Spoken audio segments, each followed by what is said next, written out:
jina edwa obeko se bia what textbook wokọ textbook yeah textbook dom dia yan tanka wasebo obo wura textbook sprinters textbook na yesa wokọ dwa wokọ prepare pa wokọ makola joma eboa wo benya wo textbook nya no abi na benya wo eye makola minim ye nti atebia ne tesa ba de ba ko eye clear na eye constant ayo man Ghana sika sama age aguo eno na akofa wo nyina ba fa wo boa wo soro asenketua de boa wo soro akwasesa wo nyina ba afeye ntie mame dwadini na ye ne kasa ya na wo kasa fa sadia oman ne mu asi aye den tie no wo de tie na aseboyi for me bedru Ghana beto cement 100 bars na ye 840 ene me dru ha se me beto cement ya to cement ni mu ko 106 eti me no ka say sika me de beso so nti me di sika ekofi akodi benku ane ena sa wo koto ade nka se woni price that oboa ho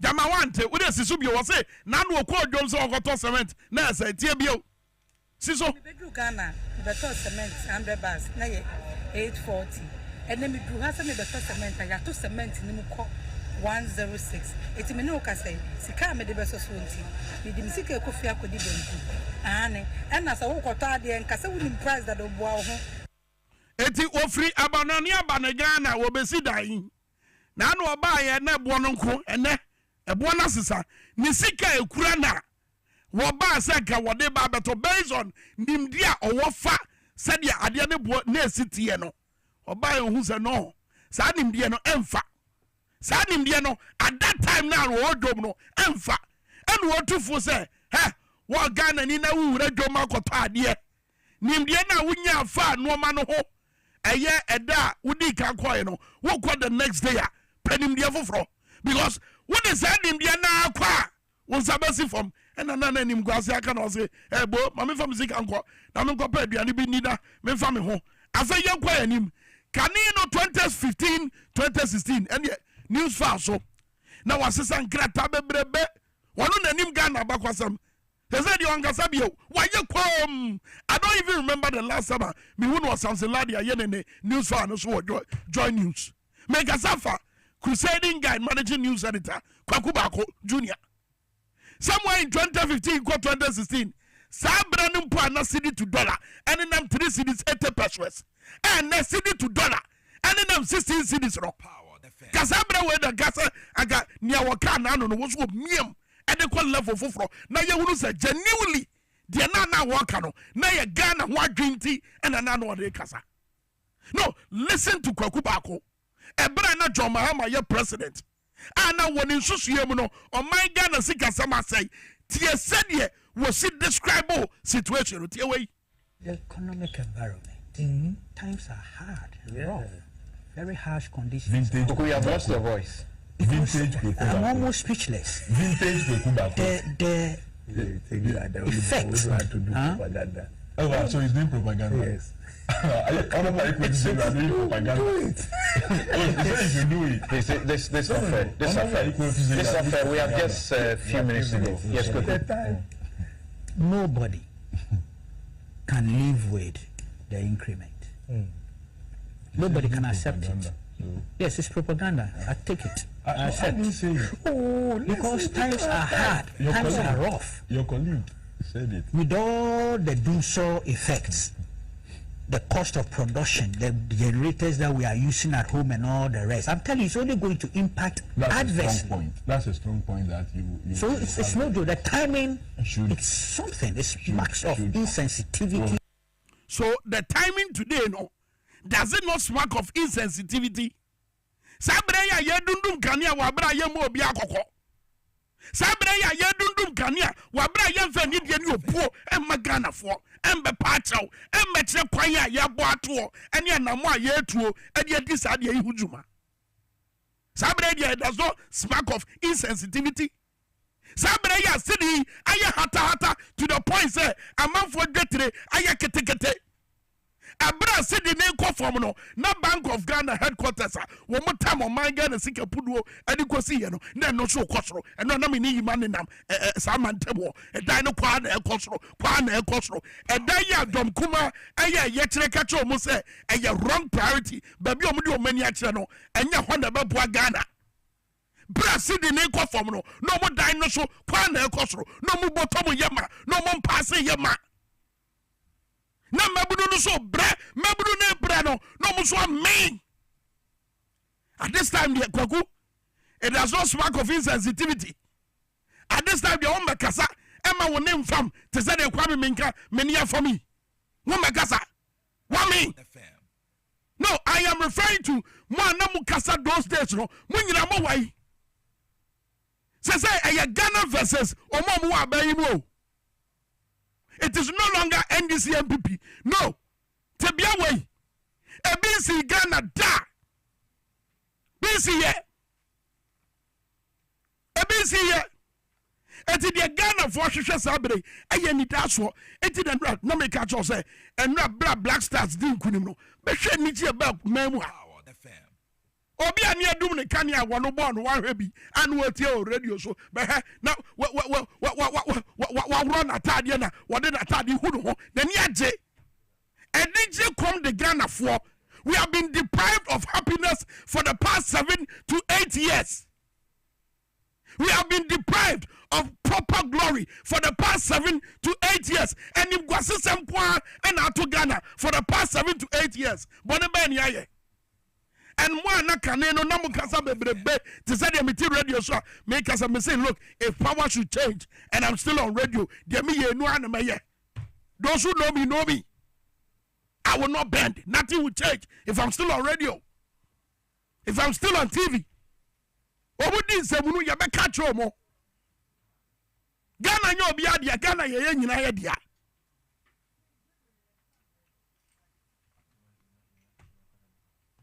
Ghana ye nyina ye dia. Power FM. Abono zia pounds media 9 kron. Nkai no ye boto to sansa me de betra mo. E bono zia pounds media 9 num na what say ye dia gudie mo sembe batam de ko. Eti ye fa gudie mo sem hihya so sa bresi sie wo Dwaboase wo power 97.9. But asemi ya media to animi. Fa kwa adwindwin mu wa dwenkyere ne nsusu ya wo fa bata dwumadie no ho. Baby I will be wo Facebook and your power 979 TVXYZ Ghana and a YouTube ya XYZ broadcasting. Maminton kind of pay. Woman you like my not room. You be the day copy some baby about thing. But not the day and it's yeah or sebo sue. Sue. A brand trainer what is he? I go Pramano Swan. No what a praga. Bakukra de what a praga. Atisigi odwan kasa eyi ne shirt de mano tu se ni Japan na naba but first Africa ni amotu ho na fans ni nyina ayeko ebra ni ehwe ni muso mbe de sere be ya obo de ba Black Stars no kutupa no obi ayeko go de buy na atmosphere that's sir. My goodness Sunday atena se bra so so ye dia gudie mo samba bra mo 4-3 was a goal. It's the love back. And then the question, funny at Zano Pay. Blasters to me, and it's a feeling different cry. Feeling different. That's what you say. The vibe ready. I don't make and as I say, she watch that they are Chef Blasters. First away Chef Blasters. That's right. Now we can go for Boo. Kumasi ni ono. Kumasi dear. There's no way Chef Blasters will lose because recorded down since 23 years, 24 years, you know, the Blast of Ghana ain't lose so much. Oh, Kumasi da. And they are these players. They are not ready. Say, I'm gonna make a bad record. Say, I'm gonna break a record. Say, I'm gonna have a show. Oh, Kumasi Sports Stadium. That any day see that. But still, more quenka. Anyway, they say you bought 10 matches to qualify. So that's right. They say you can't go for. We say the only good thing a woman is to see, and they say Blasters you have 3 home matches I ever bought, and you have 3 away matches to ever bought. It's about more than away. I mean. Home matches no you will need home matches ni na for away matches near kwa etimi a pre draw na for you win ma ko come na say no na e any queen no no and you win away you play All right, and Master Saguri will see about Pano to D say Dwaboase morning sports room. I will Dwaboase Jubilee so power 97.9 FRS and Russell 757 and Bro 7 that America catch 70 and the doors in the can edit on and Ebeka amounts to wait me at Tivendra. The blast of Ghana etimi etumre Kukumase dia na Sabako 7 da hono the blast of Ghana etimi e continue Sabako 7 say omutimia etimi emeshe omo e Kumase and Dromu din kunim Central African Republic for say okopie wo table ne dia omatimi akodi eye omo no topper e de ho sem and so after the game no Coach Otuado and the same kakra and that to the Afagena for Jordan Ayu and so Akasa and so Eddie Afa you don't seven and so Ebebre PM man Ghana you say they are standing my Dreams FC and so I was standing my RTU and airport no in 24 chama on the date no etimi edi ababo nti ede wonsem enso ma no sem mota Guinness now etimi abana wie ya said na scope players and of coaches are on born more the month of May no nominees no enso etimi ababo now you say Euro 2024 and channel so ebetimi asha say teams na do na asha say touchdown or Germany and also ebe course over the weekend ede wonsem ni nyina enso ebe brone won share no so say Roger Emmanuel the sports monarch and Africa Brante ebu echi no say produce na yatena se na no pay yede nsem Promedin, I'm just wanted the praise himself. F to the A and DY Fandy Mene. Ebo Taylor, but you better good in Semuno, Yen Shas, Yen the Vita Herba Clinic. They say, no, Mudi drew for crab bar, and yet the Vita Herba medicine. No, Omotonic, no, when you be no my bit me or blood vessels, no, a bit clean see, Emma Bibia, Acosia Malsanso, and a prostate cancer. How sounds menstrual pains, constipation, waist pains, body pains, say liver disease, diabetes, near how biano say when you do Vita, Herba Clinic or Medro ni bina wonum. Wunuma obe say changes about woni peduano mu. Bet me afromo 0246 265313 and that's 0205586877. WhatsApp number no so no. Bet me afromo and that's bet me text on WhatsApp number we 0205586877. Almost sounds 24 hours delivery service into no. They be anytime I'll pay drone be how be no time about friend number we are now text number we nyina no.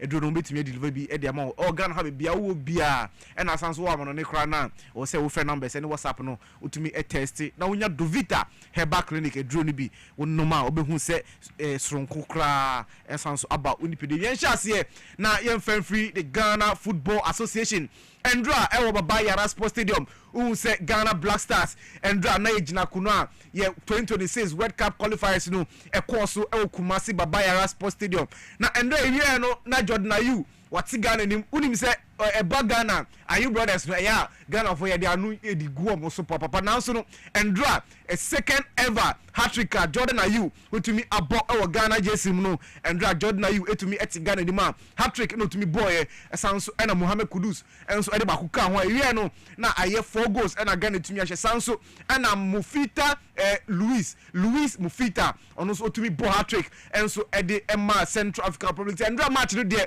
2 hat-tricks ena tumi epie ewo match ni ma Ghana sisi ano ye call a group I ni ma ye ba 2026 World Cup qualification na Ghana ye tumi ehuro di kan ye 9 points enso ho esan say other opponent Madagascar Comoros and Mali omina embo into the say ano Ghana ye huri akosura ye 9 points ends Madagascar at the second position almost no 2 points Sanso and Comoros and so at the third position almost 6 points Mali at so 4th position almost 4 points Sanso and drop Central African Republic almost a show no almost 4 points na 6th position no and so a chada almost point biano omunya point bia and so me bosso and so at the mamuziano ye back Ghana hadia Endra unim said Jordan Ayu oye ne 102 and that's 102nd appearance at the Ama Blasters 23 goals and wetumi ahye Ama Blasters and so nti siano ye ba all time appearance at the Ama Black Stars of Ghana ne edikan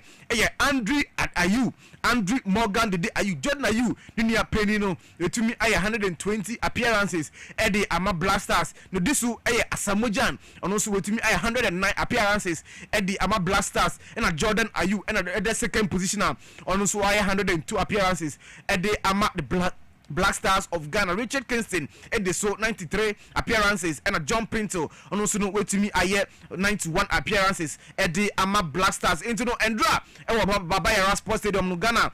Jordan Ayew and Muhammad Kudus and Branson now etumi eti enima etumi ehuri ekọ the first position group I table no so na Endra ye rem Baba Yara Sports Stadium fans no many agiye papa no be a shout USA esan say Ghana ye hwe nim say obi abe qualify na Ghana for etimi room Mexico USA and Canada 2026 after qualify so yen hwe na yen tie Endra na see Baba Yara Sports Stadium after say Ghana etumi ewini no central midfielder who is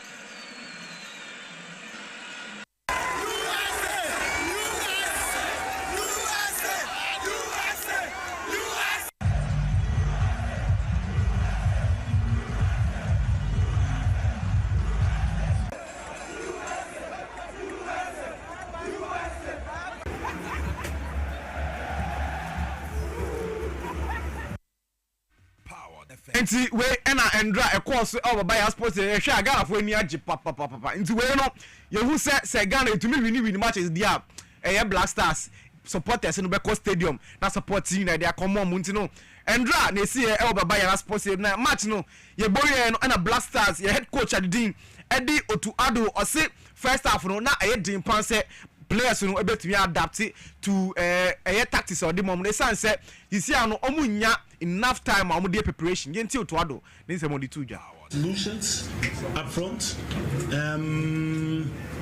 but maybe I mean I will take it on me because the way I was thinking in the first half, the way we should play, maybe it was a little bit too complicated and we had just a few days to train this. We adjusted in the second half with the build-up, with Abdul Salis dropping, and then to build up with three and to have our wingers inside and our fullbacks outside to make crosses and our wingers inside. So we changed the side of Fatau and Kamadin so that when they get inside. Otuado ni somebody tuja owie no na otoa so eka se ose Kumasi fans ado biasi esan se omunti na Ndra wi no ekoma Ghana. Always thank you. It was massive. The support was massive from the start. Even though when we were 2-1 behind, they pushed up forwards. We played better. So one, the fans. Then also I think the rain helped us to play faster and to have control and play fast balls. So thank you to God for letting it rain. I think it was really good for our players. Otuado owie no ana otoa so eka se wonim se Ghana ye ni Mali omo ye come back sanso na Central Africa Republic ye sanso ye come back you see yi Ghana Black Stars ya dane Real Madrid come back nko na etumi ye we ana Otuado etoa so eka se o see players no mo mentality no you see o see mentality no positive mentality and o camp ye nti Otuado. I mean, big congratulations for me. The positive stands over the negatives, and the second half, how we came back, how Jordan scored, and this is one thing that I think we have to mention: the positive spirit, despite being behind away in Mali. And now here again to come back, to be mentally strong, to come back, and this is also. The reason also why I thank Kumasi, because they are supporting us. Even though we were behind, they were supporting us. And like I said, big. Intino Otuado no Real Madrid. You see, I know I am Black Stars. Come back in Kwane to me. Yeah, no, and a hat-trick boy. Jordan Ayew and the two as I say Black Stars, you know, for the past years, you know, I say coach Biaba or born out of position. No, on your ringer, or so no a striker. Into no what the two center forward one Kwandia, but Bogos now. Sounds so and our club side as well. Or say the coach is doing now born out of position. Into no or born position until they see the who's or Bogos, you know. Into Jordan Ayew. Like you said, it has not really been easy for me with the national team. But you know, I'm a person. I never give up. I work hard, and I believe in my qualities. I believe in myself, and I'm believe in what I do day in, day out. And you know, one day, I'll be. How am I going to put it together? One day, or it will pay. And at the minute is for some couple of games now has been paying off. But to be honest, I've been playing out of position for quite some time in the national team because obviously in my club I was playing out of position as well and in the national team, but it's not a problem for me because I just want to be on the pitch, I just want to play football, and I've never complained or anything like that. But God's time is the best, and in life you never have to give up. You just have to be patient and keep on working and believe in yourself, and things will turn out being positive. And Jordan Ayew and Ra to me ball hat trick, the 100 goal and 102nd goal appearances, and to me Eddie Black Stars. Now unim say Black Stars is here no your match Saka World Cup di mo qualification di mo I say ye boni na I say ye 18 points, e ka 9 points na ye nya no ho na 27 points na it to me qualify the matches na kan there or say it to me winning na it try na it to me qualify. Your next match I say aka ye say Ghana ye to me e boni Ghana versus Chad match 17th ebe course sounds and Madagascar and so you be too far na room on Madagascar no so match 24th and so ebe course 2025 sounds and Chad and so you be room or Chad na August 31st and so you to me abo and so 2025 and a match ebe course Ghana you bet na fie na Mali and so abo September 7th 2025 sounds and a Central African Republic and so you be two na yakọ home na so October 5th and so ya de aboso Ghana versus Comoros and so yet nafie na your last match I hwe nim say qualification no ebetumi nya na yakọ USA Canada and in Mexico nso no and also October 12th into no ya hwe nim say qualification no mbrante no betumi abom modern na Ghana etumi qualify akọ the World Cup about 2026 USA Canada and Mexico no Gusu area good wisdom mama na gusu eja the Blasters of Ghana and drank kunima omude na ex players as a former players ni bi and so eden senka area to is a former player and the Blasters of Ghana 10-50 na say nyoma koye pa edemo my Ghana say Dwaboase ahon asen na make small kind say Blasters player no bono is a far esa omu 2 matches qualification match omu bo minimally boy omu so mu win na Central Republican dra omu sanso e win or say no mo so omu performance there o say na Ghana for bobon e ofem pa na mum fans they say me for pressure and two boys in so sin ebe you make concentrate no more bona a World Cup qualifiers me for pressure and two say chinchina I will say omutimi qualify. Our game is totally down and we are trying to come back, so I think we need time. We don't have to put pressure on the team that must they have to be in the World Cup. Fine, when we are there it's fine, it's beautiful, but we don't Ghana don't want to be in the World Cup, then we'll go and then we'll be out of the group stages like we did in 2014. We want to go there and compete. You understand? So for me, I think it's a developing side we are right now to make sure that our game is coming up and we get our level. But right now, we are not in our level now. We don't have to say that we won against Mali, then we are there. No, we are not. It takes time to get there. So I think we need to go through all the process, give the time for Utuado, give the time to the players to develop, to get to their level. You understand? All right, and no some Derek Boateng did to ya about FR Blasters for. You free the national duties. They remote na yanko club football. What do you say? And a Dreams FC versus Real Tamale United. Our the outstanding game back came our Ghana Premier League no. And there so what do you say? Dreams FC na CAF Confederation Cup no. Omu jinem ebi na omu qualify ya semi-finals. Na finals no omu ntumi Roma. Omu ntumi Angie NC omu na sunti. And there outstanding game back omu Real Tamale United.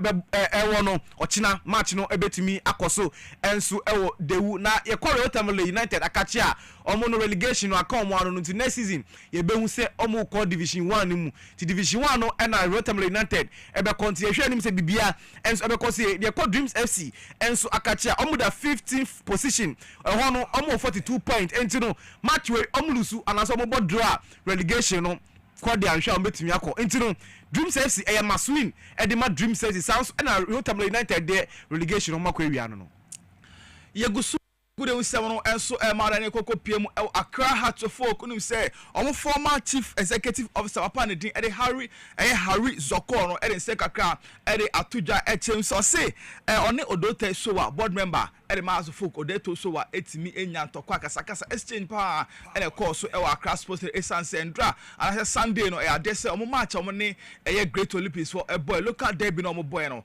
or say a year or data so what the poly management almost share no manager has a folk and then Maya a buyer a mass of folk and any day but has a folk for a battle say a relegation zone on the relegation zone air con say I dare some because no matter a league anymore.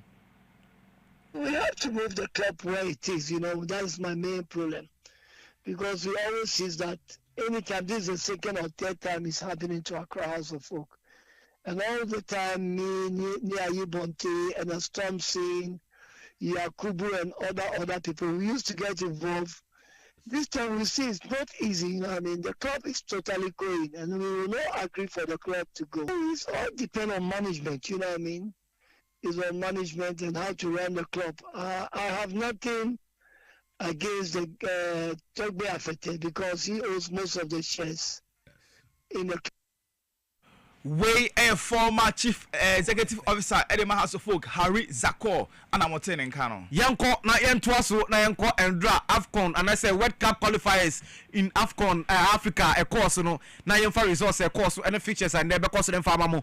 Burkina Faso and Sierra Leone etina ho ebo 2-2 draw. Sounds and a Guinea and etina fie and Mozambique e bomb e kaba ko mentumi ati Benin and so echi Nigeria e bomb e kam yeno Nigeria eti bako sounds and a Guinea Bissau and Egypt match no e 1-1 draw Uganda and so etina fie e Algeria echi omo ebom eka me no mutumi etim bako sounds na Equatorial Guinea enso echi Malawi ebom eka bako mutumi ante Somalia etina fie na Botswana omo ebom eka me nsan omutumi etim bako sounds na DR Congo enso etina fie echi Togo ebom eka bako mutumi ante Djibouti enso na Ethiopia match no obia ebo 1-1 draw sounds na Mauritania etina fie ema Senegal echi omo ebom eka bako mutumi ante Namibia enso Tunisia match no 0-0 draw ho sounds na Tome and Principe and so etina fi ema Liberia bo mekaba comment miat and Kenya and Ivory Coast bo Madagascar and Mali bo Mauritania and Eswatini and so bo South Sudan and Sudan and so bo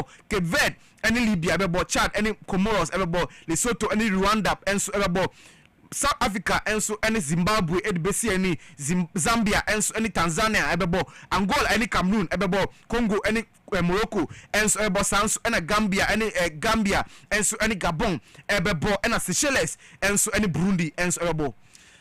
Yes, sorry, so that for Bakwe into a several SOCOP our house empire and it's our Canada land for instance. Some keep play about what come to me at an Euro 2024 Ebebaso or Germany weekend winner or Mutima Branto Sinaka Edema Barcelona Frankie Di Jono and now they start Branton Ebetimi and so I come with this and say Branton as I return and so could PMU and so Barcelona Quacosano who a Yarin say ha and remember quite a good we say Bob Bono and Nano Peno Yen Fanny in our Emma Sunemo Shannon so Roger Emmanuel the sports monarch and I feel Fia Brante Ebu Chido say produce and I tell say and up here in 7 Bromidin I'm just the praise himself F to the A N T Y Fanti Mene Ebu Taylor to the B O to the B O Ebu Miss with Miss Rai sorry my for her birthday and for my happy birthday and for Michelle Akrama Owusu Michelle Akrama Owusu Oko School Holy Child Senior High School we free any mommy and then papa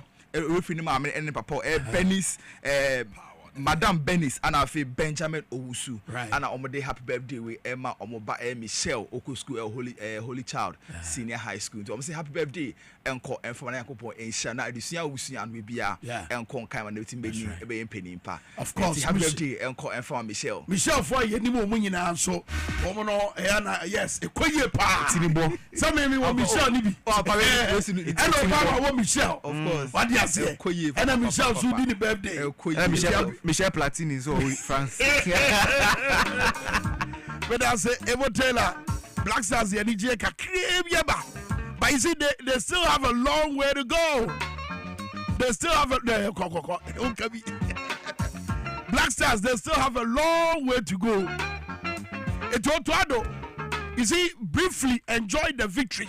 May say briefly enjoy the victory. Then return to work. I am here celebrating Tentam. What celebrating Tentam? What they can see a bit back now. So celebrating Tentam. What did the America? Meaning the America. Ebusia Dwaboase the power 97.9 afenso TVXYZ because Nokia Android phones no. Sabra yakasa dodo na abegu Ghana mafo yusu. Is it Elvis or no phone that and what trotry baby? Is it Branda one no and anti-bomb? What passo? A Danny Daniel one number mafo say Elvis we a guy. A Nokia Android phone. Elvis Adameboa. Battery the check. Oh, battery no a check and to say President Kwame Minkah ya obode nama. Debi no mu kromo o mo charger to say ye did drip o ba besi phone so. What did you make no? It is called Nokia Android phone. It be top. Say Nokia G22, Nokia C22, Nokia C32. Oba phone shop be a Naza Nokia mobile phone outlet be a on Sabeka be a top. Aye Nokia. Ya no share bomb. 21st clinic Guzaya Siatic expert. It was into the Didimuko Nasa or ya now what ya no one Siatica yo. They said 21st clinic. To say the name that dano. Or what ya to a moso. Sasa Siatica yadi. One bed do Juma Ama Yente won't cabio. Dodo now, Maura 21st clinic, and Omodio Madansi dear Nama, Omoda in a deep affair, dear Chaman saying, I say, a Basiatica dia, a year 21st clinic. Nani a Boma Basubodia Cassia, I work a Gali Crocasia Rwanda. It's a wow, what a Ghana Hano. A month for a wobber before for a graduate tomorrow now. A mama Odwa. Actually, 21st clinic at 2 now. From us is here was 0540 311 311 0540 311 311 21st clinic. Omo yes sciatic expert. And I'm not a dying one by a barber boy Tonton Sasa man come be na Tonton Sasa and your 20 days there. No grief for anyone. This year, you know for grief for anyone. Yeah, back.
Sawachi Konkoya Najasa Samaba Na Sawachi Konkoya Najasa Samaba Na Sawachi Konkoya Najasa Samaba Bayamo of fire Sanimani Adi Bobiachi Ubano one year can't no baby uses no waka.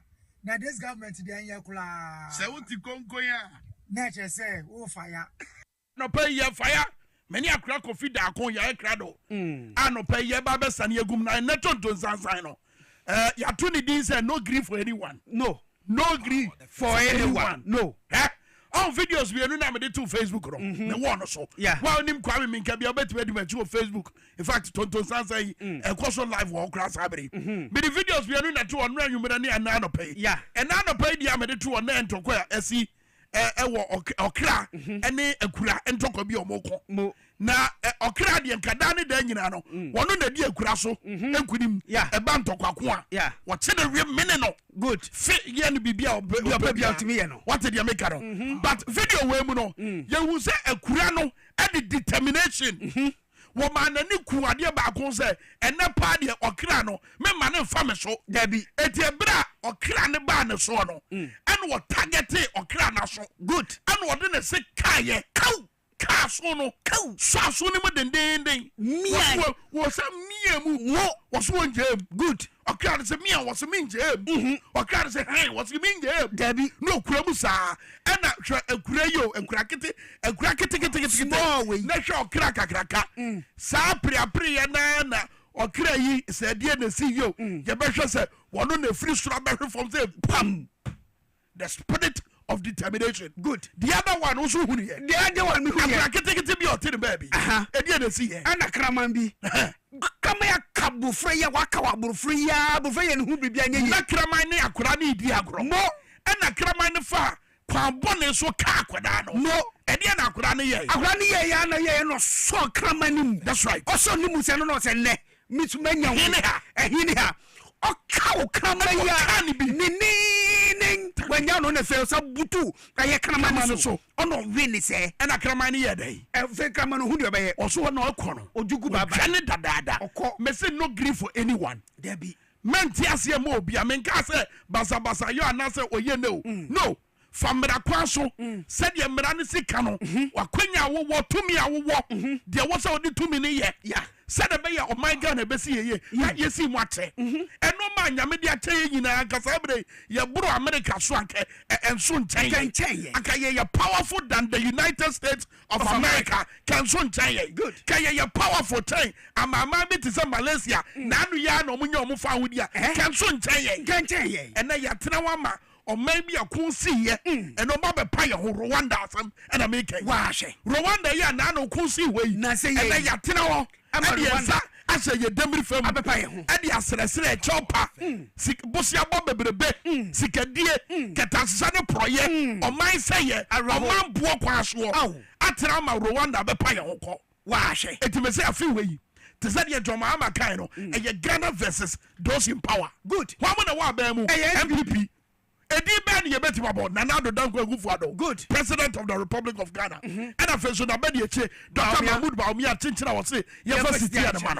Shadiabi, and now yet what ye Ghana, ye can say, Black Stars, Bobo Amani Jabekrum. Wana President the Kufuado Diatum. Shadiabi Oka was say, Ghana for Moba Kaime Pa. Messe Moba Kaime. Mama Mono, Maba Buagana Papa. But dear Bakwa Moba Kaime, despite of the ugly noises, was it? Did the tan time? Did the tan time? Adia Bakwa Moba Kaime. Aya Katazana Proyakwa, Mako Kopa, Etuasie, and ya boy, my Ghana. What do you said you see can ask him? Okay, yeah, okay. You want to the movie, the mamo. Radio. Despite the ugly noises, the fight against corruption has been a cornerstone of my administration. With a clear understanding that corruption thrives in an atmosphere conducive to its concealment, and that access to information is a vital tool in the fight against corruption, my government in its first term ensured the passage of the Right to Information Act, in order to give true meaning and effect to Article 21, Clauses 1F of the Constitution. The Act, which successive governments have failed to pass, sees to the implementation of the constitutional right to information held by a public institution to foster a culture of transparency and accountability in public affairs, subject to exemptions, necessary and consistent with the protection of the public interest in a democratic society. The Act is now being fully implemented, with the governing board chaired by an experienced and respected retired High Court judge. The Ministry of Information has trained information officers in various ministries, departments, and agencies of government to support the full application of the law. Okay, grammar bebrebe ya wuti nyina no eya his excellency Nana Addo Dankwa Akufo-Addo wo kire se wagina mamra bi a wode abaso e de akon atia ketase ene proye brofo bebrebe ni dimbo bebrebe ni nyina no etie no wantimi anche nipa ba ko a yagina ketase ne proye so ekon no so achina tum wantimi anche sika dodo mpo a yagina sika eya ketase ne proye kon so etimi agye ediama man no wentimi nso ankyere amanfo a na amanfo bi wa adwen bi for mo wo na aban mu say they are involved in corruption wagina keta emra hodo yi a wo kika gaso yi ama ama emra no ani wo madi wentimi ankyere he could not display but your can say ye the mamraba right to information ye the aba nanano ya KPMG report ibaye. She said the Media Foundation for West Africa. They said you must braye answer. Ansana yedia memene mfe edi wabra na bra na champo asem na man homene so. Yedia memene mfe edi information about bontin say okay some KPMG report on SMLD you know enu nie we.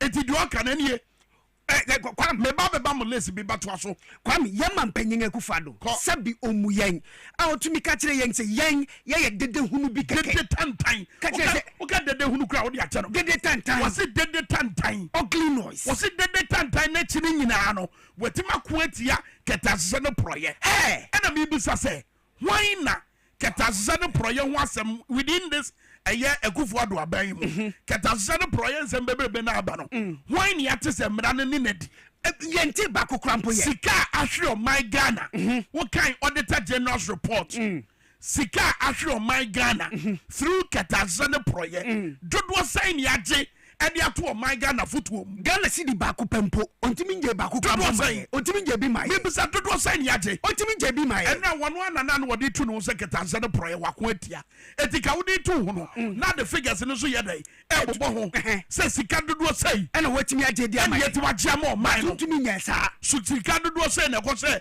enkonfom pass ya yeti wagie edi amo mai no na say ye man panyin nankasa no nka no kra nkyere why dishonest person edi no ye so wo bobo nkofo din and a high court judge supreme court judge and a way ne ye de mamraba but you see from 2017 basic ne a year youth against corruption for okay o ma ye list bia ma ye na list no ma ye no efa ketasese no proye e won sema esi wo my Ghana ha yentimi mpa ne pomasi bre me the 100 ne baba youth against corruption for the enemy okay number 1 on the list a Northern Development Authority was it the CEO and 2 deputies of the Northern Development Authority along with another are currently facing 11 charges of procurement breaches and corruption in contract awards and execution for the NDA at the High Court in Tamale.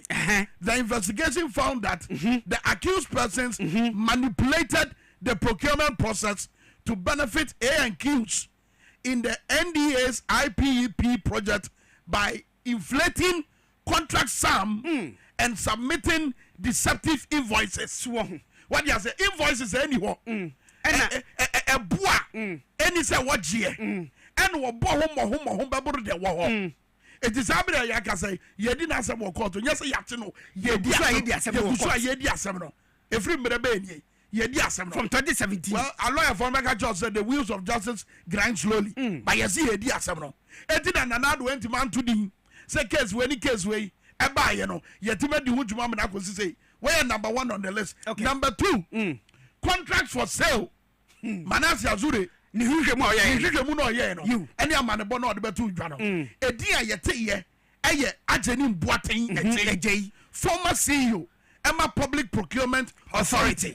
Per report on was say Mr. Agyenim Ɛgye Boateng is standing trial on 8 charges related to misuse of public office for personal gain and manipulation of procurement process to gain an unfair advantage in securing procurement contracts. Etiana say we yɛ adwuma PPA wɔ no. Ɔno ana adwuma bi a wɔ bata ho. Ɛna ɔma no a certain advantage, wɔma no leverage over other companies a wɔn nso mo pɛ the same contract. So wɔn. Etiano ntansa a yɛde abɔ no ne sɛ wɔtiatia procurement mmara no. Ɔno nso yɛde ne gyina court. So wɔn. Asɛm no yɛni nwie. Yɛde ne gyina court. Ba yɛn nyinaa yɛnim. Ensɛm a mampanyanka. Yeah. Ebra asɛm we baayɛ. Yɛn nyinaa yɛnim anamo a wɔntuo. Kɔpem sɛ ugly noises no. Ɛwɔ wɔ no sɛ apia. Ansa no wɔtu anamo. Mese dede tantan na ɔka mampanyin nana do ka ho asɛm no. Kɔpem sɛ saa dede tantan no. Ɛda ne apia. Ɛwɔ ne paneɛ. Ɛwɔ wɔ no no. Ansa no ɔba abɔnten etu anamo. So wɔ ho. Ɛna yɛbɛdu ha yi. Toaso. Me toaso a wɔse. Wei Dwaboase MC nominee ono de no crowd mama fanto nchen yemra estate of Kojo Owusu Afriye Sir John was said the office investigated the assets of the late Kojo Owusu Afriye aka Sir John former CEO of the Forestry Commission suspected of being tainted due to acquisition of state protected lands in the Achimota Forest Achimota Forest Enclave and the Sakumono Ramsar site. Consequently, these assets were administratively seized and frozen. The High Court declined to confirm the seizure and freezing order application on grounds that the suspected tainted assets were discovered. The court further asserted that even if it were to freeze and seize the assets, the OSP Act makes no provision for confiscation of assets discovered after death. It is Sir John ni wechi no, and a better di prefer say, yeah, and no maybe a Ghana dia, Japadia, a Ghana Japadi, and what ya say, Ninsama Siamu. Say ye German in Chima Nebushafo, there were Sakumono Ramsar site, there were Achimota Quiet and Nusukahubi, Achimota Quiet was here Prano, and no, and Workika, and Nebushafo, and Yakua court, OSP Enjuni to me, sir, what in Sabet me I day, I just to Sano Manos, and I some local Pio, and also, Ewaho, Mamma to us, Sicilia da Paddy, and you'll be any almighty. Obi ani tua ye kind of simple ye the bafom bubu mu pen e ma obi atia Cecilia da panya sika ve egu ni fie e ma naboafo kowie bi we huna kopem se naboafo yi sha se se omudi sika no e ye no ma bia e bro na adwen ne ntia se good what the case no koto apostle anim e ma asam no beda abonten e ma manfo be ye kiyo se ei se sika sei no aboafo timi wi adia ene nkaye no yesen se sankaye no so wo fie dem wo mpaasia ene se sika ye de toto adwuma wo yema oman Ghana se minister ene ne bo abra eti ye pese ehunu ba bia unya sika ne free you wo na bi sam se ehuna besi ne ye hunu ni ayenim fa mampanyi nanado danko agufo ado a waka say dede tantan ni nyina achie no watima ko atia katansa no proye ene say wabena dede tantan ne koso no waba bonten be ka che Ghana fo nyina say good abena da pay me dofo Cecilia da pay me dofo pa asem no baba na wie ye no na hu sons abrobe so no eno clear no eti se mampanyi say e ba katansa no proye ko na wa ya ade enti ye mo yensama na me say na dance di ani ni na me de kire no ebiani ato sapon ba say book no dey lie Kwame no book no dey lie you see and no did that and no dey lie tititia book no the lie book ntwantro enie sikapudo the office of the special prosecutor akoto so woni fie o mentima nka ye nwie yes sika no dos wo sase anopa eje anadwo de suom ena o mutimi wie ne kan necessary edit articulate akra na edi sika egugugu so ekopim tamalia entumi nkoso eti abeda nkofo adwene mu se Jama ministers here nanado wo fa wo 125 year wo fa wo bra wo ba ban mu fresh no sesika egugu o mu dan mu nie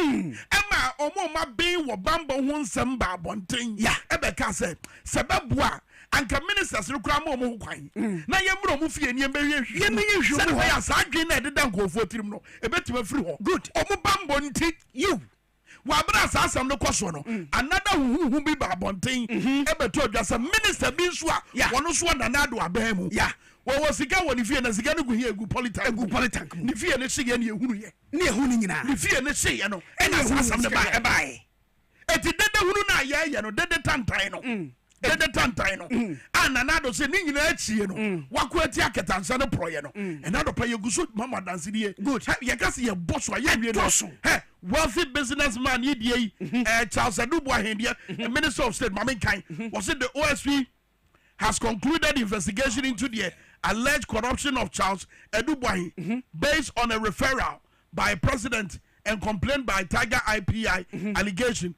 Although the OSP found that Adubu's action constituted to influence peddling, there was no specific criminal prohibition under the laws of Ghana. Charles Bishop so nearby Tema Oil Refinery and a Tema Energy processing land and also some Customs Division of Ghana, Ghana Revenue Authority, Katanzana Proyahun Sembi Abaye, Afenso La Bianca Group and no so Abaye, Abaye Akatria Womaswo. Katanzana Proyahun Sembi and no so was phase 1 of the OSP investigations revealed numerous unauthorized, inactive validators, ghost names, in the government payroll system. So, among for some ID, and another good woman as well.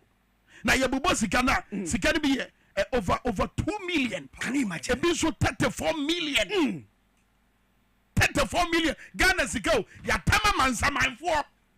No, mami dwadi a wotie me what one na ye gigye no eto na ya na ye begina mo boboa no na ayi giarefo edi konti ba si mo so no ye gigye a ebi a ye de ya akatua no ye de command samanfo na sankofo wo ye hwehwemu a wo so mo bembe aban no wo bembe aban no kwame wo bembe aban no eti o mampanyin akufa do den no kire se wotumi aku eti aketansha ne proye adansi dia ye bubo so nyina no e dia adansi prefer say nsam nyina bubo bai no o mampanye kufa do ntimi amfa nipa bakompo anko gina atimi bia say nyane akrame ma wremfi PDF fraudulent deal akrame ma wremfi $10 million a ye waste ye e wo koko akwan no so koko road audit ye see ye ba be ye hwehwemu keke mahama anya adwen say akwan ahodo ekọ bia ye dua koko ye ti koko no yenye aban ba ya contract no was suspended here was so ba be ye nhwemu wo be ye audit wotam Ghana sika $10 million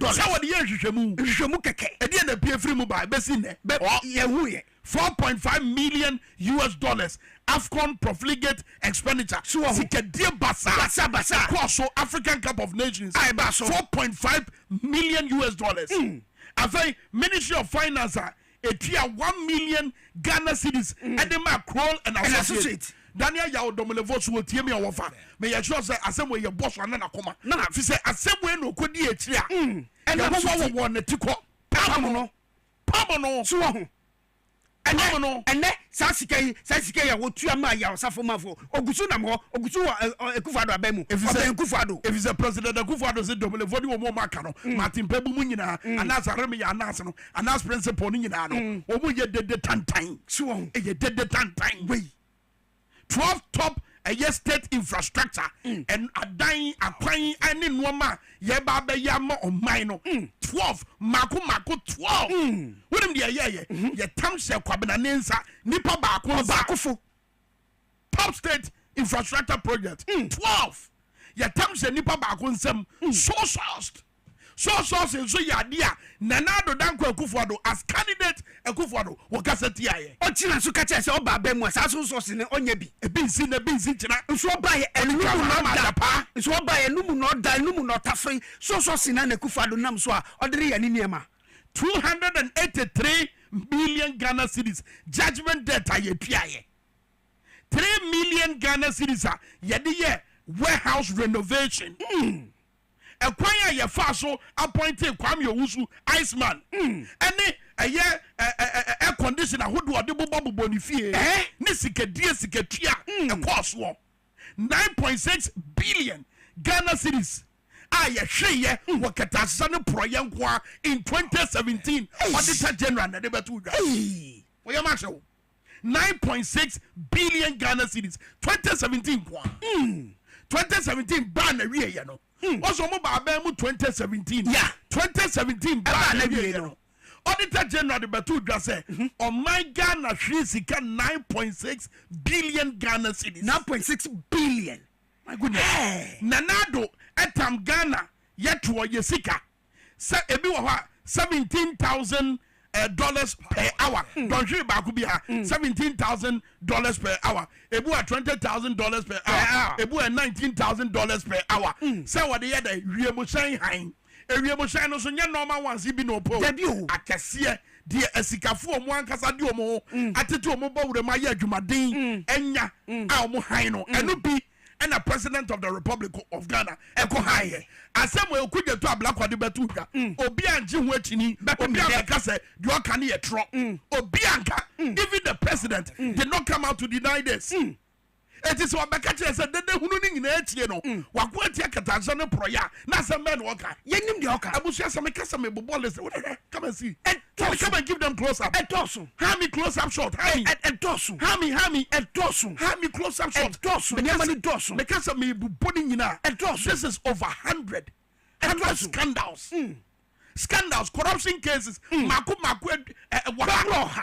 babro wa ha ena gumi fu yisu ena ekwesa over 100 corruption related cases ani nyina chinsusu no samba ka kire nche udi sky train bebre mo tua $2 million e dia ma fam bi bepim ne sky train na masika no so ahira polugu dam enu susu husem ye tam sika say $12 million e dia ma enyumaku enu susu bepim ne dam no so munyae okwa dam ni ho apata na si ho ye di sika na ma adom be chire mo say oh ye de ma omo sara be ya omo be sha se de aboabo omo $12 million ye de ma contractors omo aboabo no Osofo Prince aka Ghana ye omadwuma aka say no me no me tiri hu kwa me Ghana ye wo private law firm Akufo-Addo en hwani ka ye wo private law firm aka say na be say no be ube running no we no aba bontia be gina simpie so aka say me de katasase ne project ko no dede tantan ni nyina achie no mayade Kwame onya hwe na uhwe ne ma ekoso a ni law firm na gofa yebu adam num nyakoto ni wo eden suban no worry than de ne nso so ba bonten oba defend e ka tell say gofa yebu adam is one of the trustworthy and crofo amu yaduma woni law firm funny enough kita hye ni prayer no nkuto funny enough maybe oba clear obi a ye be kan wasem bia no oba bonten osem clearing agent ye be boss video natural mama me man faton wontumi wa clear no one Cecilia da power clear no two for city buy wa better investigation cost wa ba bonten investigation me ye sure say emra na wie ye na me nkofo nyina mo huso nsa abro be can you imagine Ajazira de yi wo dimirika ba bonten sa ebo Ajazira for ntre ha besi ne ha boy won fan kwa wie ye fan ko ba bia ye tie na na do bra no workers on the onya clearing agent we sure we are all aware of the statement by the former president and perennial NDC presidential candidate, John Dramani Mahama, stigmatizing me as a clearing agent. Because for him, mere allegation without more is enough to merit condemnation of an accused public official, especially one of my administration. For my part, and let me state it again for the record, I will not set aside due process and the rules of natural justice on the altar of the fight against corruption, no matter how much opprobrium this position incurs for me. Minim Jenja or Casasa way. The chat one. I dream be a bessimity, meaning baby a watch alpha. I have a feeling, sir. I too force in case in Intino Casasa. Oh, yes. I have a feeling that too force in case. But one thing should be clear, and Ghana need be a woody piano. NDC if one of the Edia Tuga and Brodia. Say case in Ancasancasa, dear. Mundi Muni, but baby, I was a Ghana for a game basso. And they say, for the first time, we're Ghana back was a move. Yeah. Attorney General, were younger than Nimini. Yeah. Say, Obia, watching the dinner court. Say, one good year dance the groom was also said, say, one fan watch a court and say, Wayari, Swabra one yari, Wabra one yari. Ah, Sadia now were ye and a kayano. Anka nya bibi bonia anka judge ni ntu no fo se anka won ye ka won kwa anka won tena nchen wa bra case ne koso kasa de no ye no kanya bibi boni a ye ade etan ye ade achiwade wo mranim fo adwuma yomu a menya sure se ka judge no ka se e ka won kwa ka case no won tena nchen dabi nko nka ni sa number 2 akra ko fida ko ke wotie president Akufo-Addo a woka wo super president Mahama sa president Mahama de mere allegation no aye atemu eche se ketanse ne proyesi I don't get a Ghana for your refi ebra no more opposition allegations ahodo a wo mu gina so de year campaign e conclude ye say aye ketanse ne proya e koso Mahama abem no I don't want to say refi o ka se bia ye nkai ne ma I confirm some na no mo kan na free no ka se ni abrantia no krampa wo ye investigation no sa confirm to akono abrante na wo ye investigation no ba bontin be ka say good one hwe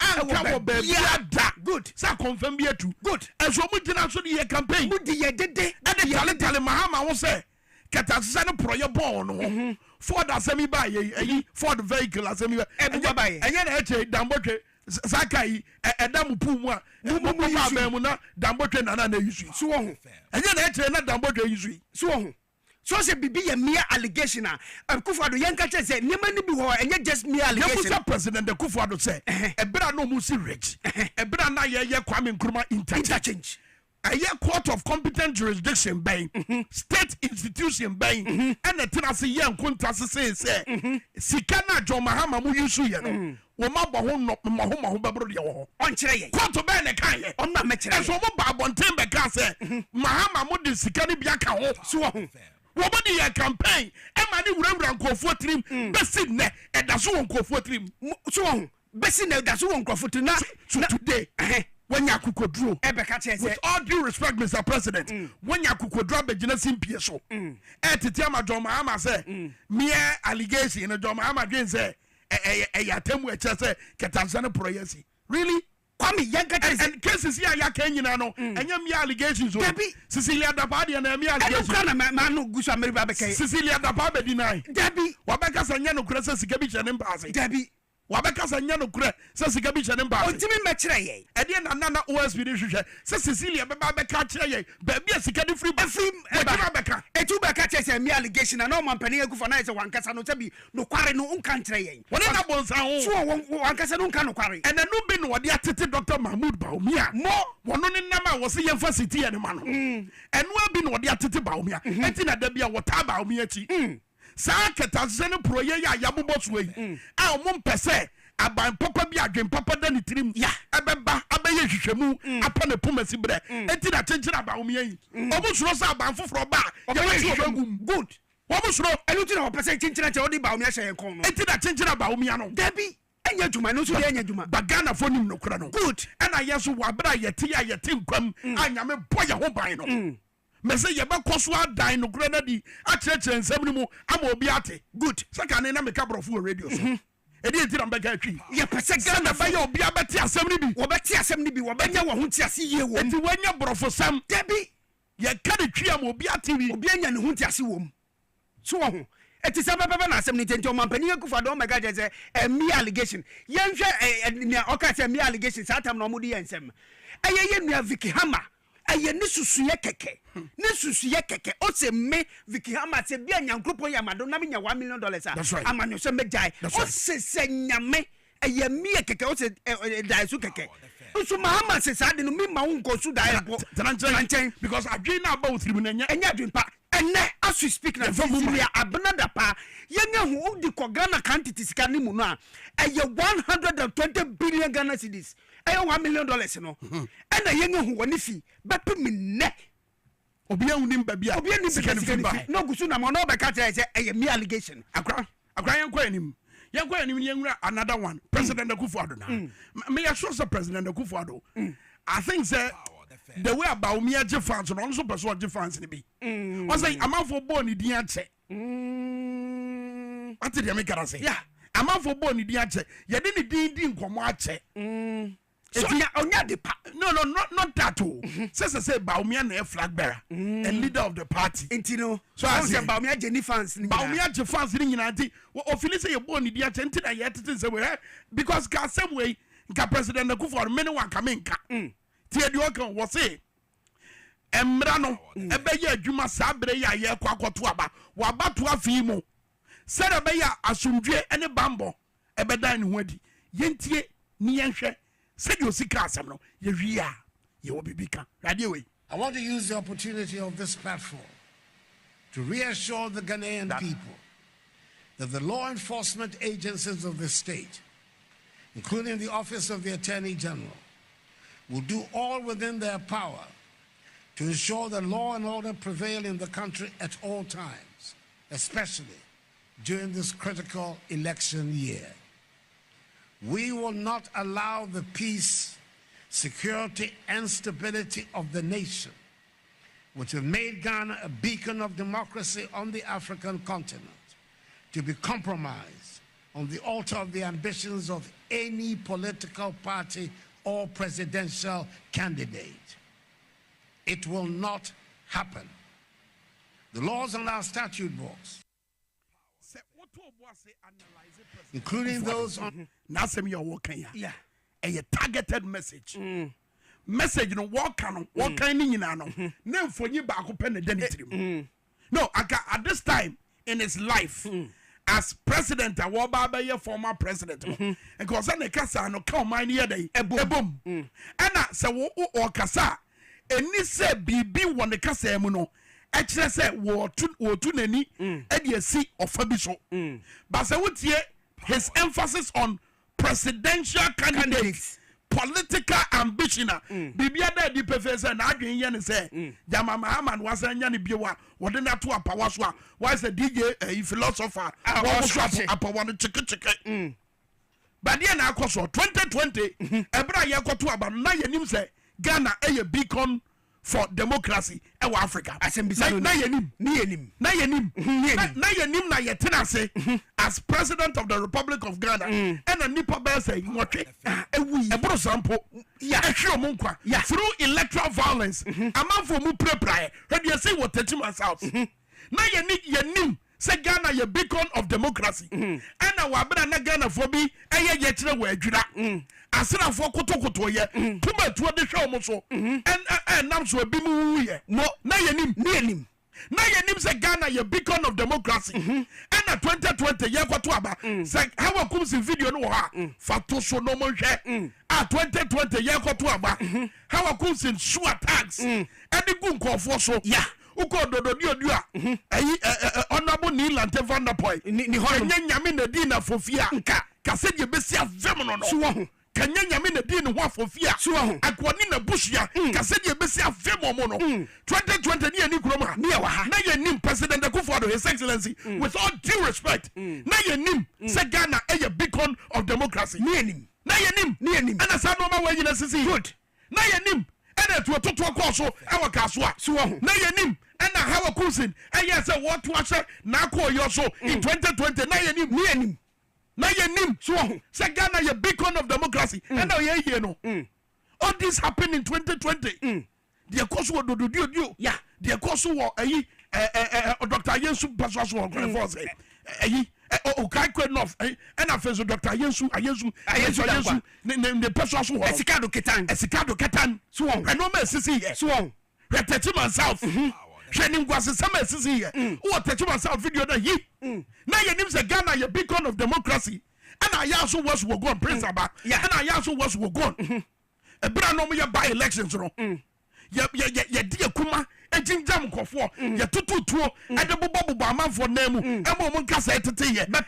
and nam so nti yaro anu obobo want to be mobile didn't we know this ni enim ni nyina na yenim say 2020 a crucial election year ni enim ye pa eso mampanyinga akufado atena so ni na banga wanga atena se masane ma ya abatu ye menne ubeka che nse ona utena se masane ma nti Kwame young ene orikase no akuto ya akasa yi no as we speak now yenim se NPP parliamentary candidate ba ku bi e watoye mantem e ka che ni manfo titiri won amu ye galam se asrafo ba honum a oni won ensie ni wo honum omampanyinga akufado nto ba tere so ni ma bisaso won tie ya amane Ghana forces din kakase aba e di kokobon se Kwame Minkah omampanyinga akufado as a commander in chief of the Ghana Armed Forces no untie oba tere so ni hwe we Techiman South collection center biaya ye boaboa ma no sese susu ade ehun sunsuaso koma abato komisa na ye bobo ye gusu a ye di se adwuma no amanfo abegina ho te se de ye ne daa no e ba ne sai na asrafo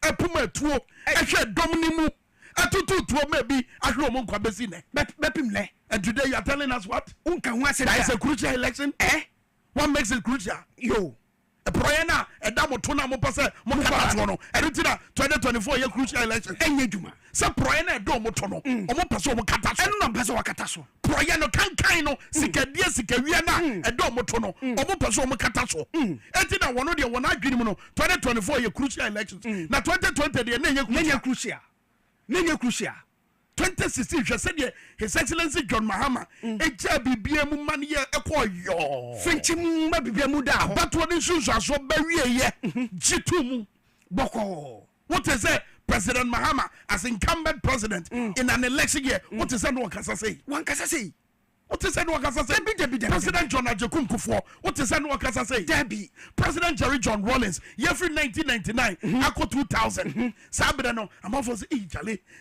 ya kaliba na penso yi wo be James Rawlings be James Rawlings James boko wo James boko etidi enkoa na asie a sabere yi die sabere yi die de wo kana wo kan so ho minka bi nsoso no nyame sabere yi die enka we kwan wahu ana wo ka nia aye bola so ja e wo se wo so ano etuatua no no de wo ntua no unye na koyo se besi ne wonim ne enti aye beche no editani no wo se besi no boni besi ne onim atamtia ba no so ho eti wenu mu nyina wo ho se ka ho asem no se hunka na afedu di number baby wadre kika se afi we crucial elections in today. And it's so unfortunate, say, the commander-in-chief of the Ghana Armed Forces, the president of the Republic of Ghana, I respect and salute the seat. I honor the seat. Because that seat, you know, your Ghana for seat. Ghana for Konya. Yeah. So I respect and salute the seat. Yeah. I give it all the respect in the world. Good. What did you make her say? It is a music kasebi and some fata konyana. Oh man, penny, sabe, with all due respect, make your audience so. Yeah. Wakaza ya wakaye now when we team no make women susu no and one wouldn't what kwada usumi yeso wouldn't said you make no correct good when we team no na John Mahama no picture no I know you had pictured John Mahama and the NDC wabra na wakasa asem but you see so far one na abo my Ghana sunwe it's the NDC aka His Excellency Nanado aka wona wo opposition and as I know me ya me bubo so nyina etowa so why wouldn't you ka be no tell me by now 2016 dia na see akotena Peace FM ni UTV show I refer to you see here join the Arab Spring so now will come and akosi say sabere na wo kasa sa no mampanyi John Mahama ba bonten e be ka dia wo kan bi debi so Prince Eba Martin Prince all the way from Kofodia wabedu wo se we nyina atie no John Mahama wo bibi papa bi e de Ghana we nyina atie no John Dramani Mahama will be Papa Beat in Ghana. But you see, Yankotia national chairman, Emma NDC Amanyo Kuno, or Johnson, I see a doom ketia. And now what they want in Cassia be pa. And the mam Bambo Jumekua Hodua, and war my Ghana, Wabra Yakotwa, but you wait. If there are any voices of conscience left in this country, this is the time for them to speak. As I speak to you now, Kwame Danson is boiling. There are pictures of marauding soldiers wielding weapons and harassing innocent citizens. Their only offense being ensuring that the voter transfer proceeds according to the laws of this country. You go to Nkranza,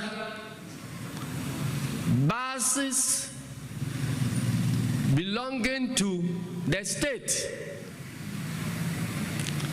have loaded workers of Cocoa Board and other state institutions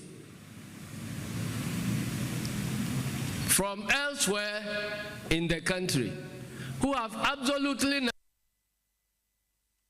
nothing to do with the selection of political leadership for Nkranza, have been bussed and camped in a house so that they can effect transfers of their votes to go and determine who becomes the next MP for Nkranza. The reason being that the wife of a senior staff of Cocoa Board is contesting election. So the whole staff of Cocoa Board ought to be mobilized to transfer their votes to go and vote to unseat our MP for Nkranza North. As I speak to you, there are several security personnel deployed in Nsoko, the capital of my constituency. And they made sure that they will disrupt the waters in Accra so that I will choose to serve the nation. And for that reason, I cannot be in Nsoko. So they must go behind and create confusion there. I'm narrating all these things to draw the attention of those who will start calling on us to go and play football, to go and engage in peace marches, to go and be signing documents to guarantee peaceful elections.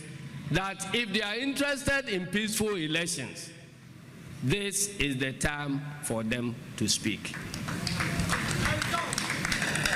Eti Johnson Asiedu Nketia National Chairman ma NDC amanyoko no wo Franka Peja dwumadi ekoso wabra NDC amanyoko edi omumfinhia ena omadi aduasa mienu eno na dwumadi edi koso ne na no ka ne yesa nansesem bi ne wotro no ma asisi wo memu a esefata hu hia. It is instructive.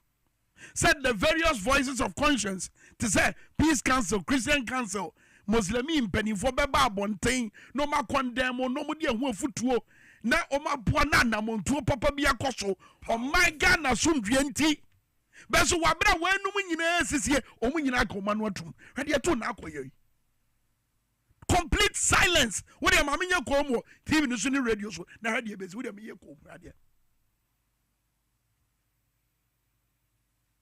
on said you see feeling when you yank makasa because as you said that me no me no ntem ne say ba ma ba ha no so me kasa ba so obi ankasa yes ye no obi aye kom Power FM Prince Henry every kofodi aba no no tena kemu eno aba enka Prince Henry aye NDC empedifo no ba ko Eastern region yene no eba betwetwe nkomo titu fa enoma hodo a His Excellency John Dramani Mahama asisa wode bre Ghana for ma me yesho so Prince wo medi nkomo we wa bra obesa nsem ya yabobobo so yi mampanyi na do hoane a wato de ma eye amanyofo bra ye kwa koto aba ena fe so asema waka fa ketanse ne proye ho se despite the tantan the hunu ni nyina achi no e ba ketanse ne proye a watimi abon ho modern pa Prince Henry me mo ache mo akwa me am name that say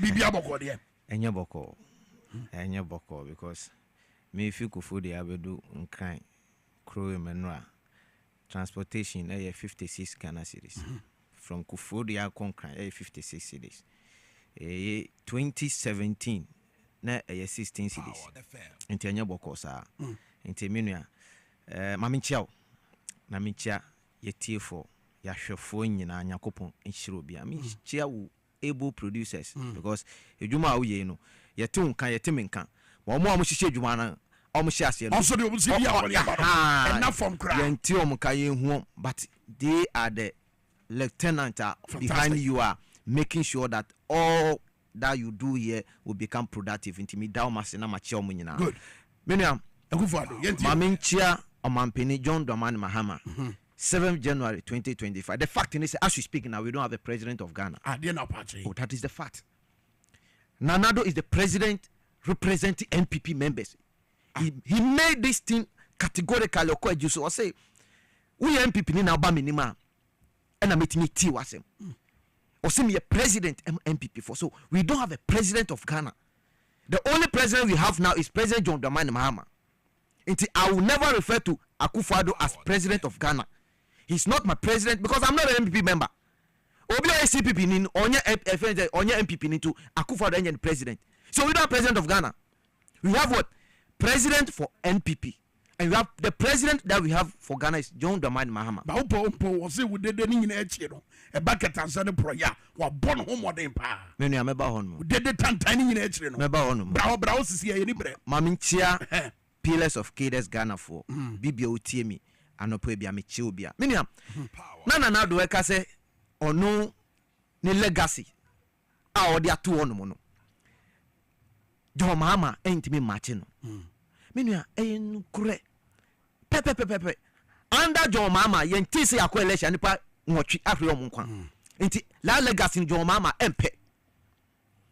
Under John Mahama Alista Matthias Gold Mafia El Jazeera for akan wasem no yenti bi under John Mahama inti sa legacy we no John Mahama empe under John Mahama obi enu otimi declare Nanado rankwa John Mahama so oye mother serpent of corruption eye Nanado sa legacy we yempe aya waso West Wagon by election aye twankrofon san ye twankrofon 9 ebi sida inti sa legacy we John Mahama empe nana let's come back to Akufo-Addo keta sese Akufo-Addo menim ne okle Paris Hajide Paris Hajide din krofo frakadam edin krofo din tu krata so mi gide kwase na odin wo so ba we kodu ona Kofi menu na nye prince me fence Kwame Minkah na nye wo okle no animo na odoleta Akufo-Addo choma sisila dabane ni anu odolete eye under Nanado corruption ena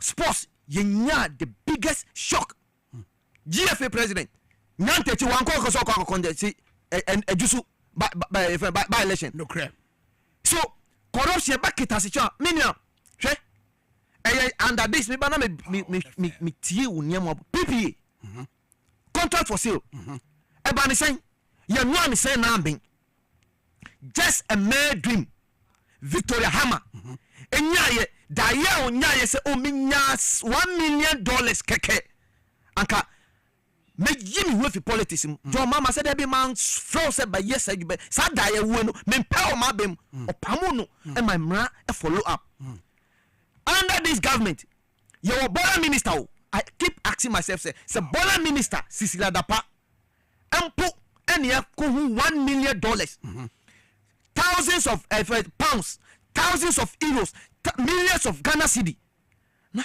yenkotia Akufo-Addo the mother serpent of corruption ketasishenyi nyina no adokron said they were sade adori akokono minim so makokono na do control let man so minim say me mother serpent of corruption ketasishenyi nyina na awure member minim say ubeko to emrebi nu and na uti when you have the leader of the country the leader of the military me chose a letter way at the money appointee. What do you expect? Special prosecutor and the attorney general. Oh no, appointed then so 1 year. They can't do anything because from the onset to know Akufo-Addo, the Nebuchadnezzar. Because you see, Nyama is mean you are Proverbs 29 verse 2, mami. You can't mami. The Nyama Akufo-Addo under the dispensation of democracy. I've said Akufo-Addo is a democratic dictator. There's a dichotomy between say obi a democratic dictator and a military dictator.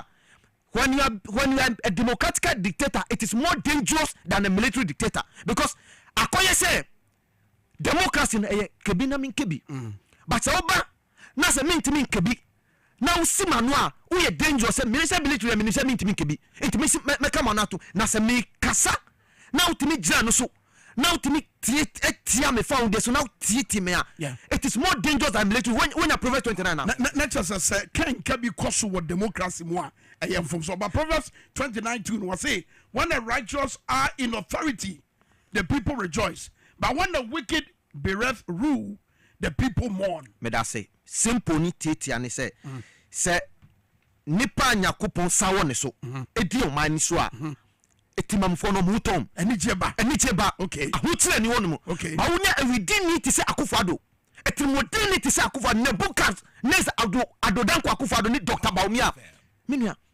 what in the history of Ghana what is a pensioners yen and my demonstration that David what be that David and yet under this regime and you take a 24 years old boy amasama ya eko through high tension what be that and yet this regime and 8 people ye coalition nipa nwotwe efi omukwa what be that what is akufo ka bibia afounder it that's so seven and say ye breni John Mama yes say 24-hour economy now I will just give simple analogy on it tie and na me no ka say we bia we obepo bi is a 5 yen fan so obepo njuma 5 you can't have the time so kako ye friends a passport and u driving license so po untimi nya John Dramani Mama say 24-hour economy no de ba no minua say ene say current passport office employ nipa 10,000 onu ba obe multiply some number straight and say ene minu ka say passport for ye juma obe pon 5 after 5 na obe pon juma no pon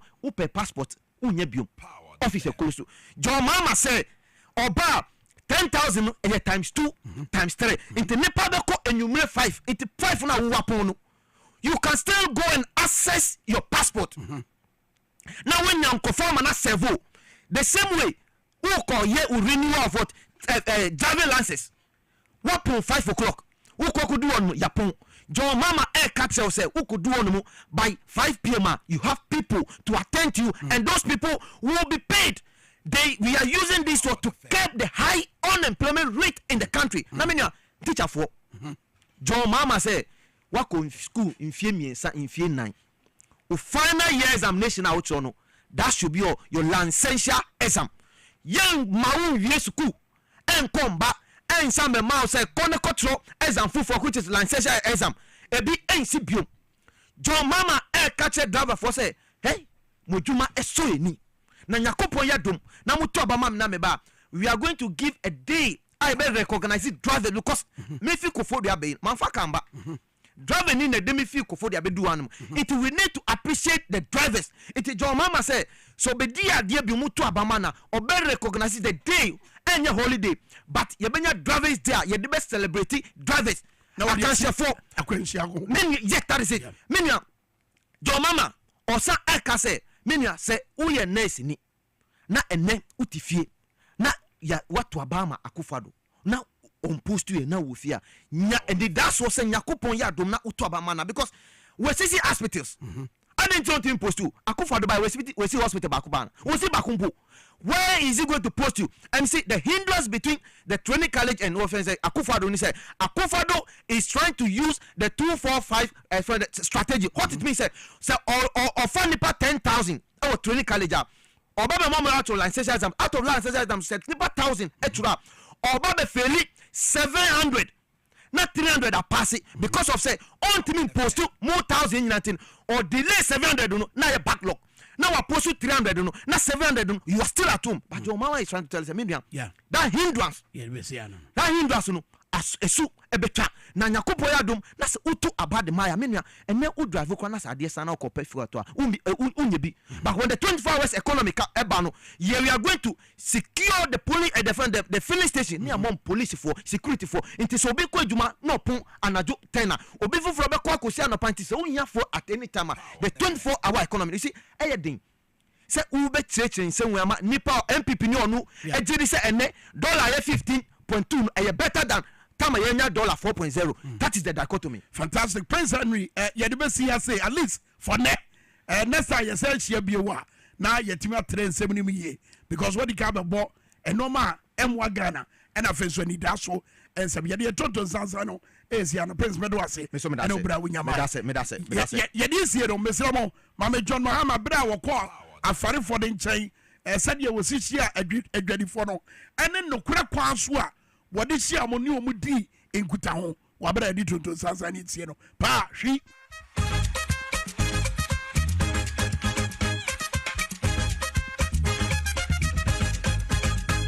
The victory of Muhammad.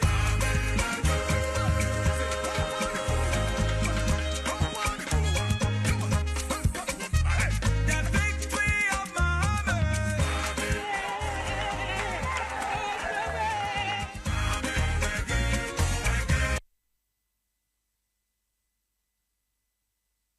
Amani ya maya. Ayo enyo ya ni wom. Ya paso biaba adwabo na sibi. Na asambia wo bia mu oka na mama ne ye kunsum yemfa mu mai motrobodo yemfa mu mai mosampa.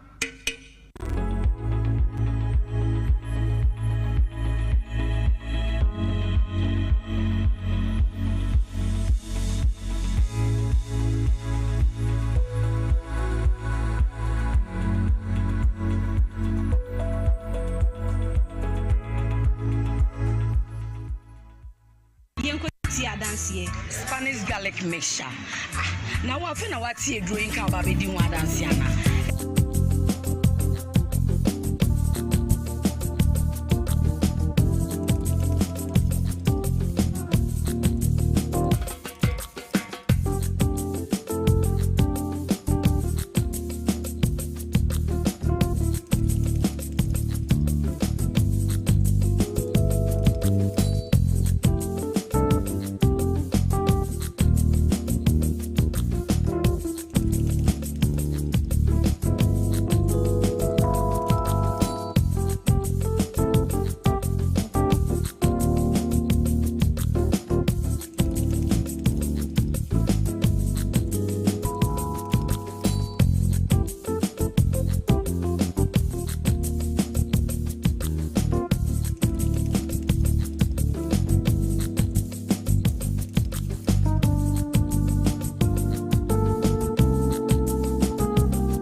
Dwaboase bad medamase. And I no pay me from Dwaboase bad. Oh yes, more money we young.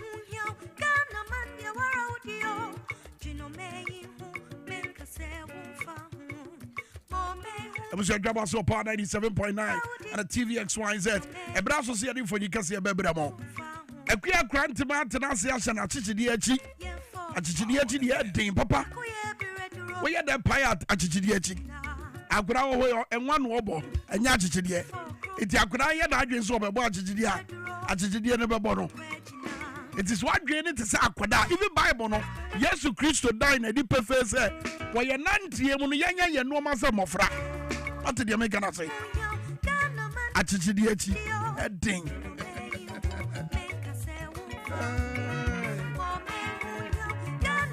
If you know, you know. But no may come for high sense. At the amount high sense, you don't promote a Kosopa. Shasen Day 10th of June, was the 15th of June 2024. But now answer na Euro 2024 no best answer. Answer a man for Baba Babo Chenku, a man for Numu demo, and then the whole crowd about what was I say, Namidia, and yet TV Grabiana, a semi demo. Mr. Turikana Kwajo High Sense TV. Because High Sense TV now a man for a BGS demo. And the actual Euro 2024 no now I go Pramasu experience no. Omanya bi wo mu demo. What did you make now? Sound bars, lit speakers now. Obertaka TV no. Ebema experience na we pay. And sound bars in the TV no na speakers no. E bono so da fam. Nana Mama Brown bas here. Ya titus say who? High sense no. Everyday prices for everyday people. Kaiso beto boy room showrooms are what easily gone. Kissima at Chibota Mall, North Industrial Area, Opera Square, Accra, Tudu, Dansuman, La Paz, West Hills Mall, Broadcasting, Kaswa Bachona, Junction Mall, Tema Community 1 and a Tema Community 5. Showrooms and also a winning Graha. Now Kumasi City Mall, Kumasi Adum Post Office, Kumasi Tafo, Mankasim showrooms ni bi wo ho. Takrade, Takwa, Obuase, Kofodia, Hohoi, Sunyan Techima ni Tamale. High sense. Everyday prices for everyday people. Ekwa mamenye wait till na yentimi mra na fe enkrata na said yensem no me hu se ehuru pa ensem ni huru daily graphic daily post mu meti akra meti ne pampai se nam ne ye chia meti pampai no ebi enyai pa o ebi so ehwam ye be baso sisi about birthday which way say hallelujah people of God glory be to God, and also I salute each and everyone. I appreciate what you have done for me on my birthday, wishes such as gifts and prayers.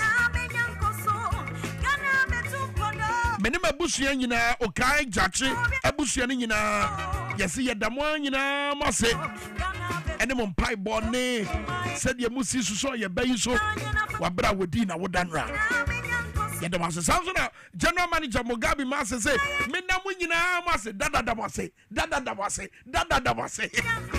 capacity damase enya capacity damase you don't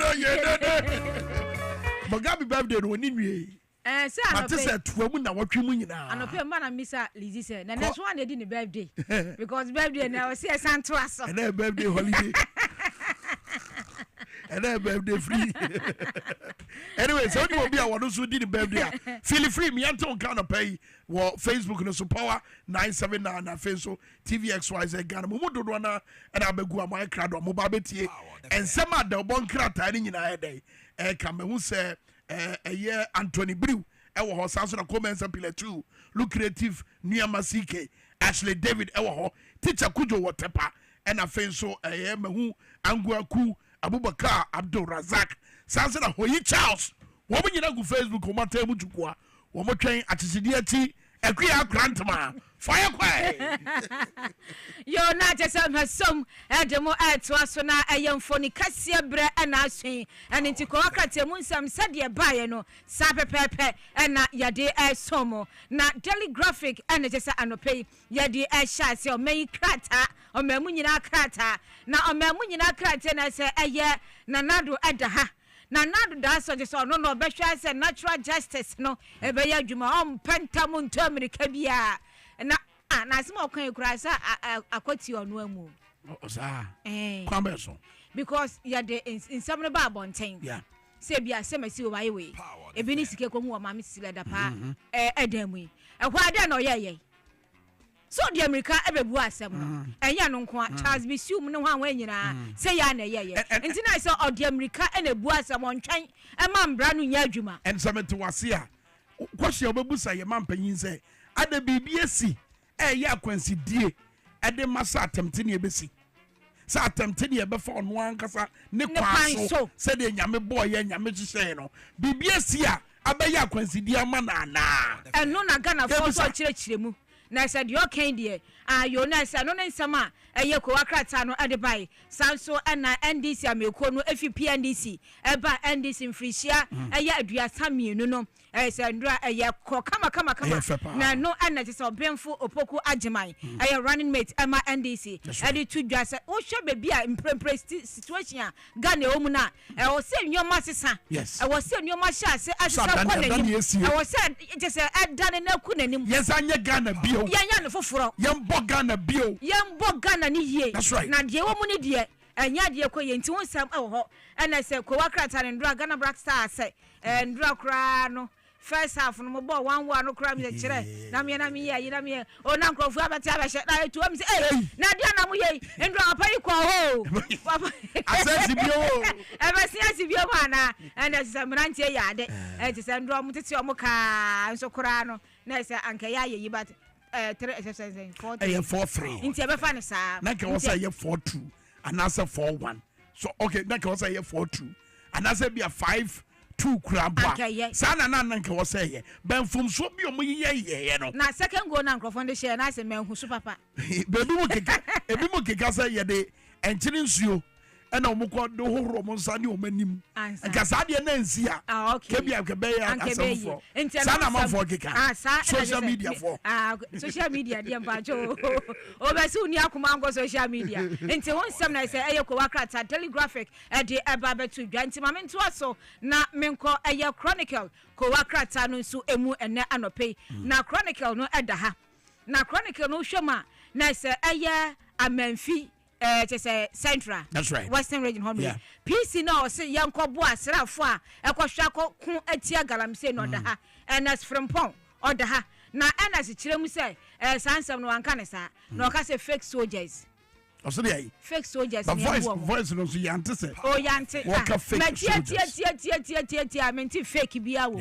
o say soldiers ne ba ha omo je so mbebua na ya bo mo ba no my galamse no yempe 300 500,000 cities upem na de ama na mo ba be tatashi so ma mra ya adwuma ne de mo mbuo mo na mo mbuo mo kwa mo se ndran kwa akọbuo bi wo wasa ho no ba bi so jani akọbo asirani no video but as voice in here chintina say entimi ya akọbo no say next for gina no ho a ya akikire ne nsa akikire ni kura prekuro no e de ama nti asem okan no e wo se mpanyimfo ba mu e wo se mpanyimfo ya mpanyimfo ani di atire ensembi say and also na ni die atire apia wo pa ba bedi ntinu yankobu so jani enkoku no mombuo mo nko mo asesa mo buo mo a meba ho wo beba ho as hot yeah wo beba ho as hot wo be dan wo be bo me aboa na we need to me be we parliamentary candidates keke ebi kura wo wini kura say wo be keke aka wini keke enti da say when na wo see ato nsa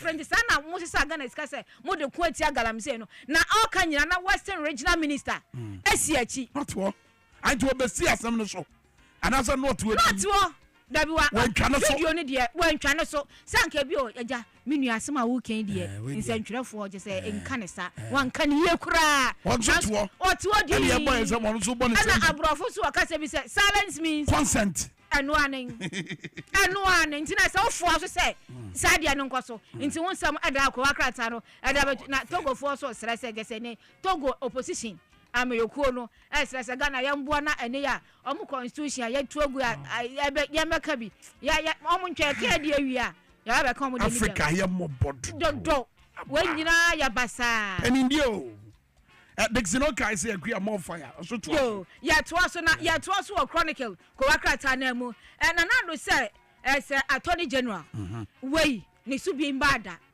na me ndi na chinye so ana on say ma me di kan me ndi na chinye ebra na me botonton sansan se ne na no ka no ka kosi baabi me si me ndi na chinye attorney general ben na chese Ghana bakwose what say obi aba abonten say wa frɛ me anadwo da suom say me medi adanse kurum me mechi asam ne emfa obi nkotum ebi asida enti o se je se we die no su obi mbada wa ya adwuma yie je se wa ya adwuma se de se fata na je se wonyi na di ne enyi na di tira o yi na di sai o tire tin su ka o wie kro de ne ko ye attorney general wo Ghana ngrofo ma se de ye ya fa ne say kelofori atene o ye international hwan minister na je we be attorney general at large okay nti ahonsem and I say ko akrata chronicle e de be to dwa sa so ne se dwuma ko bi a ye from Johnson and Walker computers akwakoye computer lab set up embo atasaman so e je say e de amom mami overseer na fe wo de eye Ghanaian Times social na say yan sorry na je say ko wakrata de bi wa ha